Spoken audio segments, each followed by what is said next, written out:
Hello guys, अगर आज भी आप 2018 का एसईओ टेक्निक यूज़ कर रहे हैं तो आप अपनी वेबसाइट को डैमेज कर रहे हैं और आपको वो करना बंद कर देना चाहिए।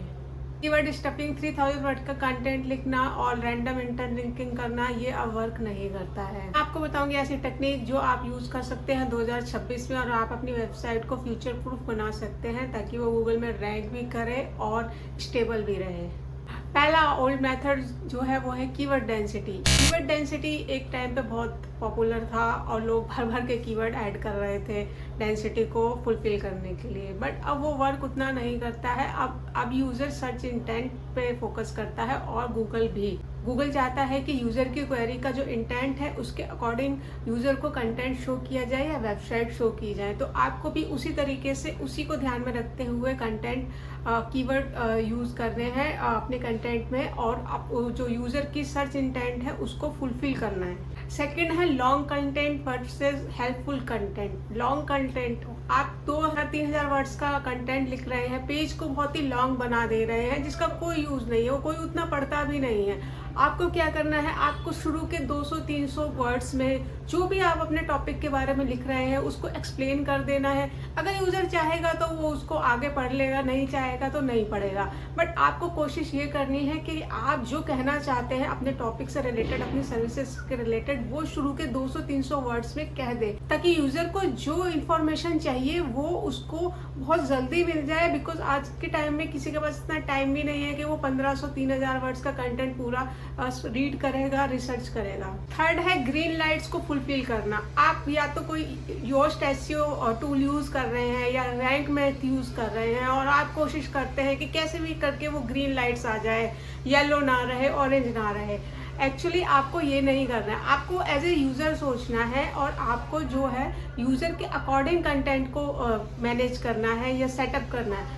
आपको ऐसे नहीं करना है कि जस्ट ग्रीन लाइट लाने के लिए आप कुछ भी कंटेंट लिख दे रहे हैं या कुछ भी कीवर्ड कहीं भी फिट कर दे रहे हैं, वो आपको नहीं करना है। आपको एसईओ ह्यूमंस के लिए करना है, ना कि गूगल या फिर एआई चैटबॉट्स के लिए। फोर्थ है ओल्ड लिंक बिल्डिंग मेथड। जो ओल्ड मेथड यूज़ करके लिंक्स बनाते थे, आपने 50 डायरेक्टरी सबमिशन कर दी, 50 सोशल बुक मार्किंग कर दी, 50 वेब टू पॉइंट कर दी, अब ये वर्क नहीं करता है। अब आपको अच्छे लिंक लेने के लिए पैसा खर्च करना पड़ता है, डिजिटल पीआर करनी पड़ती है, गेस्ट पोस्टिंग करनी पड़ती है, नीश एडिट्स करनी पड़ती है। तो अब आप जो ओल्ड मेथड थे लिंक बिल्डिंग के, वो आप चाहे तो यूज़ कर सकते हैं, बना सकते हैं, बट वो प्रोसेस बहुत ही स्लो होता है और उसकी वैल्यू बहुत ही कम होती है। तो आप कोशिश करें कि आप एक दो गेस्ट पोस्ट अपनी वेबसाइट के लिए हर मंथ कर सकें।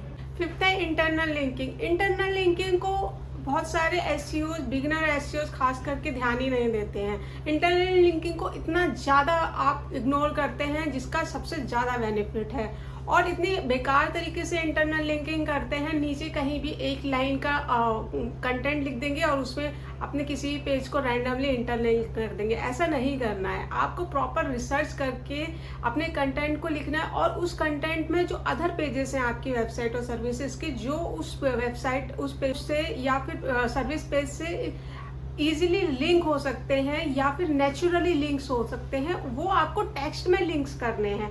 आप कहीं भी रैंडमली कोई भी लिंक लगा देंगे जस्ट के गूगल को सेटिस्फाई करने के लिए, वो अब वर्क नहीं करता है। Date change versus fresh content.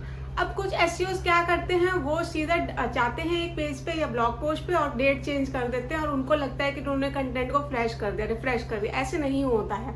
आपको प्रॉपरली उस पुराने कंटेंट को न्यू कंटेंट से रिप्लेस करना है, new title tag, Meta tags add करने हैं और इंटरलिंकिंग भी करनी है ताकि आप यूजर को और गूगल को सिग्नल दे सके कि ये जो कंटेंट है वो अपडेट हुआ है। केवल डेट चेंज कर देना, कोई फ्लैश कंटेंट लिखना नहीं होता है। और जो लेजी एसईओज होते हैं वो ये सोचते हैं कि मैं केवल डेट चेंज करके इस पेज को रैंक करा दूंगा और क्या कहते हैं कस्टमर क्लाइंट को अपने खुश कर दूंगा। ऐसा नहीं होता है। आपको प्रॉपर तरीके से रिसर्च करके ओल्ड कंटेंट को अपडेट करना है और सारी न्यू इन्फॉर्मेशन ऐड करनी है ताकि वो गूगल की नजरों में एक as a fresh content considered हो सके। आज इस वीडियो में मैंने जितने भी सजेशन दिए हैं आप उनको फॉलो करेंगे, क्योंकि ये जो भी आप टेक्निक्स यूज कर रहे हैं वो 2026 में अब वर्क नहीं करती है और आगे चल के भी नहीं करेगी। तो आप जितनी जल्दी इसको डिच कर देंगे आपके लिए बेनिफिट है। आप ये न्यू टेक्निक्स को यूज करिए, आप न्यू चीजें कीजिए, बट जो पुराने मेथड्स हैं उनको इग्नोर करिए। ताकि आप अपनी वेबसाइट को रैंक कर सके और आपको बेनिफिट मिल सके। तो मिलते हैं नेक्स्ट वीडियो में। Bye bye.